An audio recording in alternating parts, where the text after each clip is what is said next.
Bonjour les enfants, bonjour Sam, bonjour Pablo, bonjour Julie. Vous tous qui me suivez depuis le début, vous avez bien grandi pendant ces presque 3 ans. Presque 3 ans que je vous lis des histoires, plus de 1000 histoires. Et aujourd'hui, ce sera la dernière. Ben oui, qu'est-ce que vous voulez? Il faut bien s'arrêter un jour, n'est-ce pas? Pour terminer, je vous propose une très belle et longue histoire qui s'appelle La Louve. Ben oui, Palou ne pouvait pas terminer autrement qu'avec des loups, n'est-ce pas? Un soir d'hiver, alors que la première neige venait de tomber sur le village, mon amie Lucie a éternué. Le lendemain, sur le chemin de l'école, elle n'était pas assise sur le perron à m'attendre, comme elle le fait d'habitude. J'ai frappé à sa porte et sa mère s'est penchée à la fenêtre. « Ah, c'est toi, Romane. Va vite à l'école ou tu seras en retard. Lucie est malade. Elle va rester à la maison aujourd'hui. Et couvre-toi bien. » Couvre-toi bien. Facile à dire.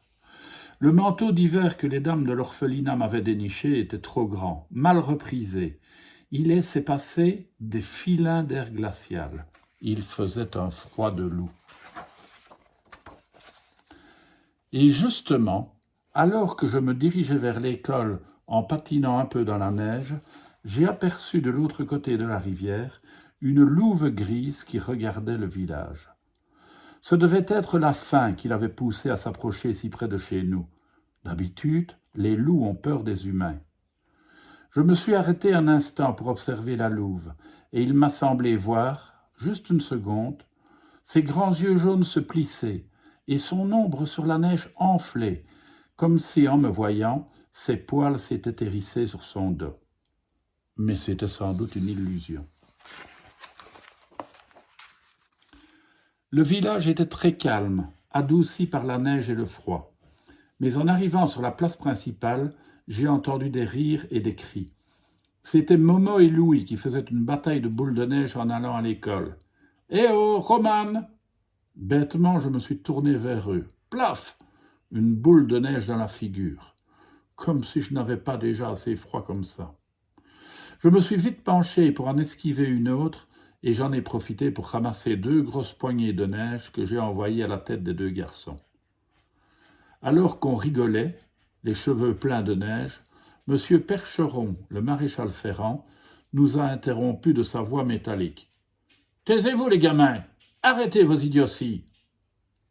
J'ai voulu rétorquer qu'on avait quand même le droit de profiter de la nouvelle neige, mais le regard grave et inquiet de M. Percheron m'a fait hésiter. C'est alors que j'ai remarqué, au bout de la place principale, un petit attroupement de villageois. « Qu'est-ce qui se passe ?» ai-je demandé. Personne n'a répondu.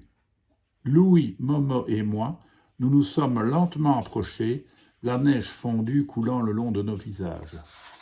Et c'est alors qu'on l'a vue. La colombe de glace. Une statue de glace délicate et transparente, luisant de 1000 petits arcs-en-ciel sous le soleil levant. La statue d'une colombe sur le point de s'envoler, posée sur un haut perchoir. Tout le monde l'observait sans rien dire. Près d'elle, le père de Lucie, catastrophé, tenait entre ses mains rougies par le froid une feuille de papier fine et nervurée comme une feuille d'arbre. « Qu'est-ce que c'est ?» lui ai-je demandé.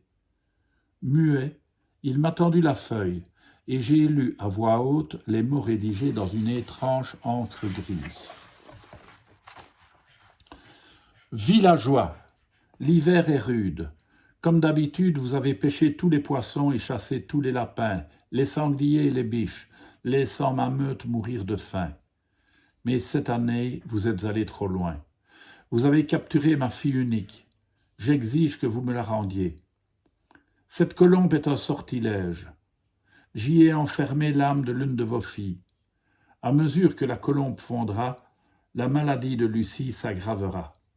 Ramenez-moi ma fille avant que le dernier morceau de glace disparaisse, sinon Lucie mourra. Hâtez-vous. Les arbres nous murmurent que cette première neige fondra dans 3 jours. La louve. La louve, s'est exclamé Momo. C'est qui ça, la louve? Aglaé, la plus vieille dame du village, a répondu d'une voix chevrotante. C'est une sorcière louve qui vit dans la forêt, de l'autre côté de la rivière. Elle a plus de 300 ans. Elle veille sur le village depuis toujours, mais elle peut aussi le détruire. J'ai repensé à la louve grise et j'ai eu des frissons jusqu'à la racine des cheveux. Qui a enlevé sa fille, ai-je demandé. Le père de Lucie, qui est si grand, si costaud et si barbu qu'on n'imaginerait jamais le voir pleurer, a fondu en larmes. C'est moi. J'ai attrapé un louveteau noir l'autre soir. Je ne pouvais pas savoir que c'était l'enfant d'une sorcière. Eh bien, il faut la lui rendre, ai-je dit, sinon Lucie mourra. C'est trop tard, a gémi le père de Lucie, la tête entre les mains. Trop tard, j'ai tué le louveteau. Je voulais faire de sa fourrure un manteau pour Lucie. Un silence de pierre s'est abattu sur le village, et le père de Lucie s'est effondré au pied de la colombe de glace. Du bout de la queue de la colombe est tombée une toute petite goutte d'eau. Évidemment, on n'a pas eu école. Tous les adultes du village se sont réunis en conseil exceptionnel. Louis, Momo et moi, on s'est installés derrière la porte et on a écouté leur débat pendant 1 heure. On va faire une battue dans la forêt avec nos fusils et nos fourches, et on tuera tous les loups qu'on rencontrera, s'est exclamé un bûcheron. On ne tue pas une sorcière louve avec de simples armes humaines, a répondu la voix fanée d'Aglaé. Il ne nous reste plus qu'à prier, a doctement conclu la directrice de mon orphelinat. C'est ça, s'est écrié le père de Lucie, et pendant ce temps ma fille se meurt. Louis a poussé un soupir. Ça ne mène à rien, quelle bande d'incapables. Ils n'arriveront jamais à se décider. Allons rendre visite à Lucie, ai-je suggéré. Il faut lui donner espoir. Rien n'est jamais perdu. Les garçons avaient l'air d'en douter. Mais on s'est mis en chemin tous les trois et on est vite arrivé à la maison de Lucie. Tous les rideaux étaient tirés. La mère de Lucie, pâle comme la neige, nous a fait entrer sans un mot. Lucie était dans sa chambre, enfouie sous une montagne de couvertures. Elle regardait dans le vide, les paupières lourdes. On s'est assis à son chevet. « Vous l'avez vue » a demandé Lucie. « La colombe ?» ?»« Oui, » ai-je répondu, la gorge nouée. « Elle est belle ?»« Très belle, brillante comme du cristal. »« Il ne lui reste que 3 jours, a dit Lucie. 3 jours avant qu'elle ne fonde complètement. Et moi aussi. » « Ne dis pas ça, voyons, c'est n'importe quoi, s'est exclamé Louis. Lucie s'est mise à tousser. Et puis elle a dit, pas la peine de me mentir, je le sens bien. Dans mes poumons, dans ma gorge, dans ma tête. Ce n'est pas une maladie normale, c'est une maladie de sorcière. Je ne m'en remettrai pas. Elle a désigné quelque chose du doigt. Tout ça pour ça, c'est vraiment bête. On a suivi son regard.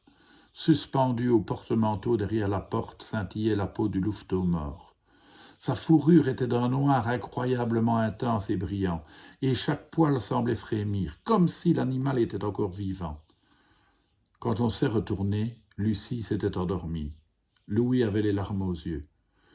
Je me suis levé et je lui ai tapé l'épaule. « Ah non, ça suffit les garçons, on ne va pas rester là à se morfondre, il faut faire quelque chose. »« Mais quoi ?» a dit Momo d'une voix étouffée. « Il faut tromper la sorcière louve, il faut lui faire croire qu'on va lui rendre sa fille et la forcer à lever son sortilège. »« Et comment on va faire ça ?» a reniflé Louis. « Écoutez-moi bien, j'ai un plan.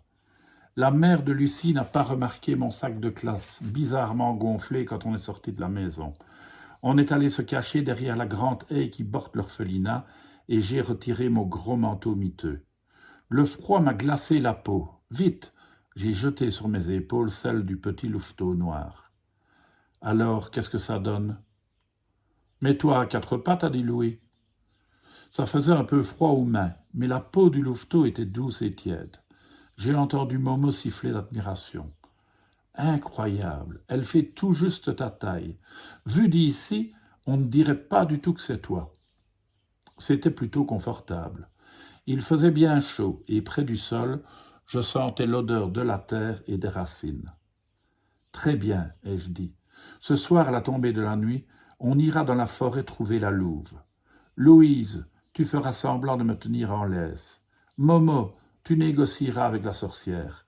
Après m'avoir vu, il faut qu'elle lève le sortilège et qu'elle jure de ne pas le relancer. Et surtout, elle doit aussi promettre qu'elle ne s'attaquera plus jamais à un enfant du village. Comme ça, quand elle s'apercevra qu'on l'a trompée, elle ne pourra plus rien contre nous. »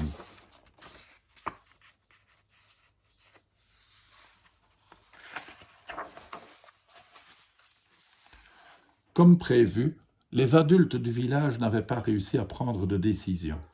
Certains voulaient raser la forêt, d'autres faire de la magie blanche, d'autres encore, résignés, disaient que la mort de Lucie était inévitable.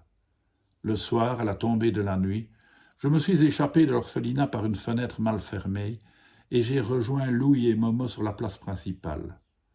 Le bec et la queue de la colombe de glace avaient disparu. Le long de ses ailes ruisselaient de fins écoulements d'eau brillante. « Allez, on y va !» J'ai endossé la peau du louveteau. Louis m'a passé une corde autour du cou et on a traversé le petit pont qui sépare le village de la forêt. Je trottais lentement, à quatre pattes dans la neige, mais je n'avais pas froid. C'était même très agréable. J'entendais de très loin le ululement d'un hibou. « Comment on va la trouver ?» a murmuré Momo qui claquait des dents. « Elle viendra à nous, ai-je dit. »« Comment tu sais ?»« Je le sens. » On s'est enfoncé plus profondément dans la forêt. Il faisait sombre, mais je voyais plutôt bien dans le noir. Et soudain, elle est apparue devant nous, entre les fougères glacées, comme jaillie de la neige, la sorcière louve, grise comme l'acier. J'ai senti les garçons trembler comme des feuilles. Enfin, Momo a bégayé. « Madame la louve, voici votre fille. » La louve m'a regardé fixement, et puis elle a secoué lentement la tête, et sa voix sombre et grave s'est élevée dans la nuit. « Ce n'est pas ma fille. Partez. » On est rentré en courant. Louis et Momo étaient terrorisés, tremblants de froid et de peur. Moi, je n'avais ni froid ni peur. J'étais même un peu triste de quitter la forêt. «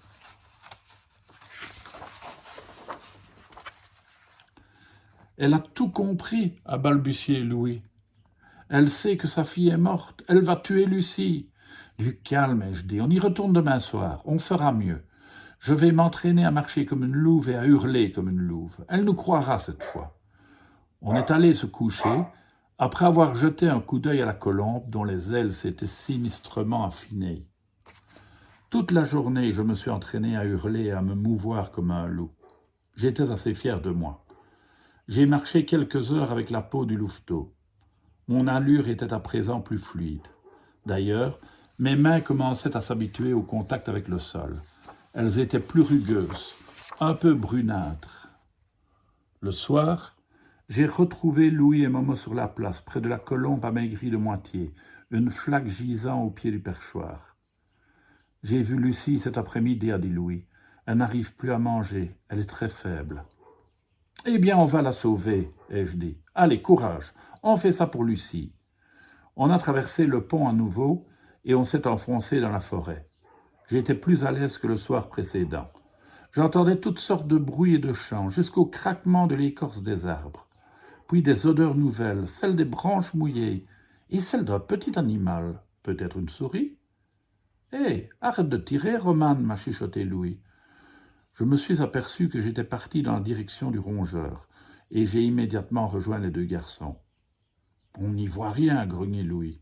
« Bizarre, moi j'y voyais très bien. »« La voilà, » ai-je dit.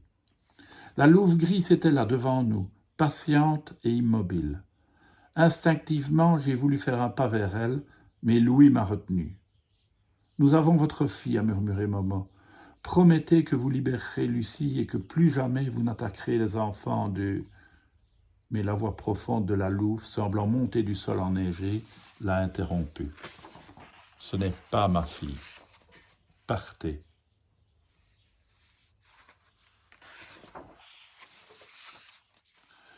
Tout est perdu, répétait Louis. C'était le lendemain après-midi. On était assis tous les trois sur la place principale. Il ne restait de la colombe de glace qu'une forme indistincte, brillant d'une lumière liquide. Demain, dès l'aube, c'était évident, elle aurait fondu complètement. Les villageois faisaient la queue devant la maison de Lucie pour faire leurs adieux à notre amie malade. Je me suis levé d'un bond. « Non, non, non, ce n'est pas fini, ce n'est pas fini, Lucie ne va pas mourir. »« Arrête, Romane, » a grogné Momo, « c'est trop tard. »« Ce n'est pas trop tard, on y retourne ce soir, je vais m'entraîner encore plus. » La sorcière n'y verra que du feu. Il faut essayer, les garçons, il faut tout faire pour sauver Lucie. Et tout l'après-midi, je me suis entraîné, à marcher, à courir, à sauter comme une louve, à grogner, à geindre, à mordre. Le soir, quand Louis et Momo m'ont retrouvé sur la place où la colombe n'était plus qu'une épingle de glace, ils ont ouvert des yeux ronds. « C'est toi, Romane ? » ?»« Qui veux-tu que ce soit ? » Ma voix était un peu différente, peut-être, mais quoi de plus normal ? J'avais passé la journée à imiter les loups. On a refait le chemin jusque dans la forêt.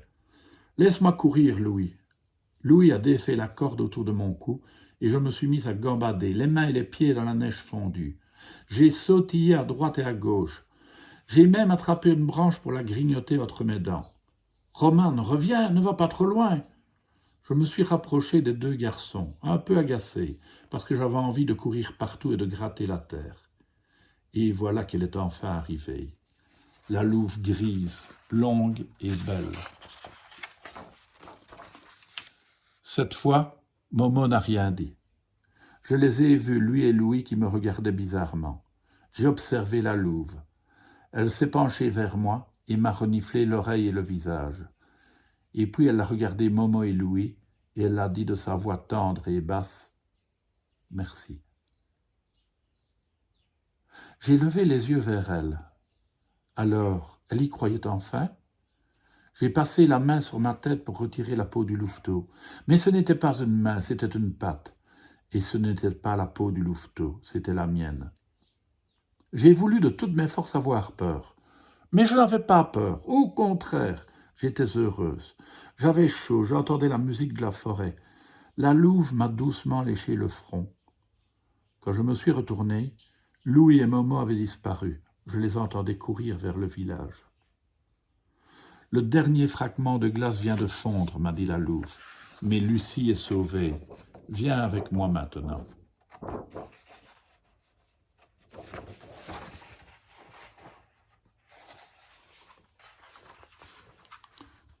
Parfois, depuis l'autre côté de la rivière, je vois Lucie, Louis et Momo jouer au ballon ou au cerceau dans le village. Parfois, quand ils s'aventurent dans la campagne avoisinante, ils me voient aussi. Ils me font signe un peu apeuré. Je réponds par un long hurlement. Puis, je repars chasser dans la forêt avec ma mère et le reste de ma famille. Très belle histoire de loup, je trouve. J'espère qu'elle vous a plu. C'était donc la dernière lecture de Palou. Je vous quitte les enfants en espérant une chose, c'est que au cours de ces 3 ans, je vous ai donné le goût des livres et de la lecture, que vous allez en lire beaucoup, que vous irez en acheter, en emprunter à la bibliothèque, en parler à vos amis, à vos instituteurs, à vos professeurs, et que le livre sera toujours votre ami. Je remercie ceux qui m'ont aidé tout au long de ce parcours, c'est-à-dire principalement la bibliothèque communale de Hoton et la librairie Le Littéraire à La Roche, mais aussi tous les journalistes, les TV, les radios qui ont fait de la publicité à ma chaîne YouTube. Au revoir et bonne continuation dans la lecture.